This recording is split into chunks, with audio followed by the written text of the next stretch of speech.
beta, ini beta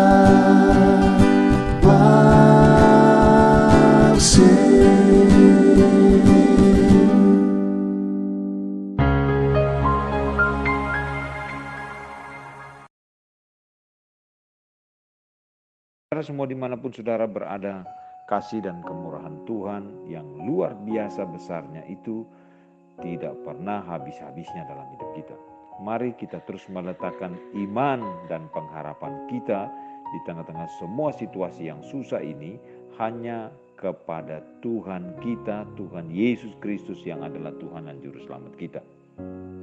Yesaya pasal yang ke-40 ayat 29 berkata, Dia memberi kekuatan kepada yang lelah. Dia, Tuhan, Allah memberi kekuatan kepada yang lelah. Saudara tahu burung elang,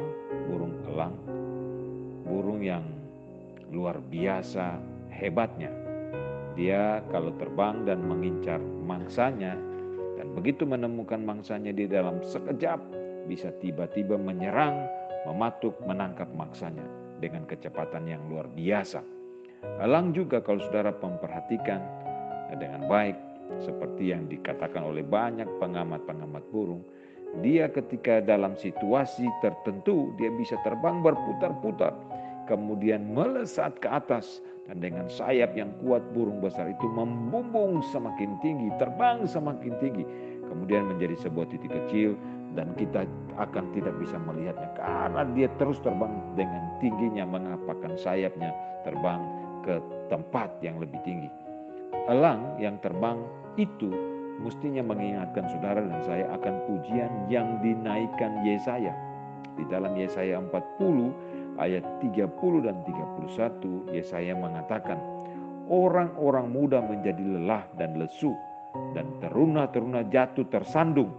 Tetapi orang yang menanti-nantikan Tuhan mendapat kekuatan baru.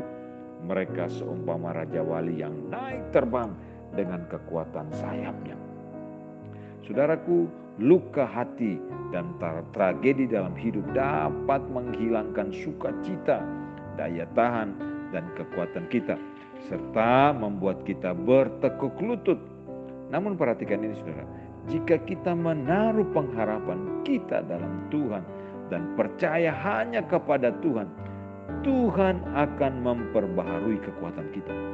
Kunci ketahanan kita terletak pada pertukaran daya kita yang terbatas dengan kekuatan Allah yang tidak terbatas, dan kita wajib memintanya. Saudara perhatikan ini, seringkali kita mengandalkan kekuatan ketahanan kita, padahal kekuatan ketahanan kita itu ada batasnya.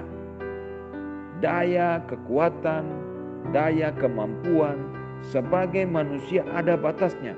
Kita justru harus menukar kekuatan daya tahan dengan semua keterbatasan yang kita punya itu dengan kekuatan Allah yang tidak terbatas. Dengan kekuatan Allah kita dapat berlari dan tidak menjadi lelah meskipun hari-hari kita dipenuhi oleh berbagai kesibukan dan tuntunan. Tekanan bahkan menekan kehidupan kita, membuat kita tidak mampu, tidak kuat. Kita ada di dalam ketidakmampuan kita sebagai manusia. Dengan kekuatan yang dari Tuhan, kita dapat terus berjalan dan tidak menjadi lelah. Meskipun rutinitas yang menyemukan dan melelahkan membuat hidup kita terasa kering dan membosankan. Saudaraku, di tengah-tengah perjalanan ziarah kita di dalam dunia yang melelahkan dan penuh dengan air mata, pemazmur berkata di dalam Mazmur 84 ayat yang ke-6, berbahagialah manusia yang kekuatannya dalam Engkau.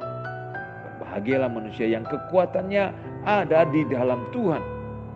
Saudaraku, kekuatan kita, kemampuan kita hanya bisa kita kembangkan dengan baik kalau kita meletakkan semua kekuatan dan kemampuan kita hanya di dalam kuat kuasa Tuhan yang memberikan kekuatan dan kuat kuasa itu kepada kita.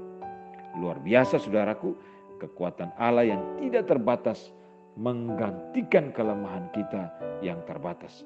Mari saudara kita belajar menyerahkan diri secara totalitas kepada Tuhan, supaya hidup kita yang penuh dengan keletihan, kelelahan, keterbatasan ini menjadi kuat kembali, menjadi penuh dengan semangat untuk terus melangkah, bahkan berlari bersama-sama dengan Tuhan, meniti perjalanan ziarah hidup kita di dalam dunia ini. Tuhan tolong kita, Tuhan memampukan kita dengan kekuatan dan kuasa yang dari Tuhan. Terpujilah Tuhan dari kekal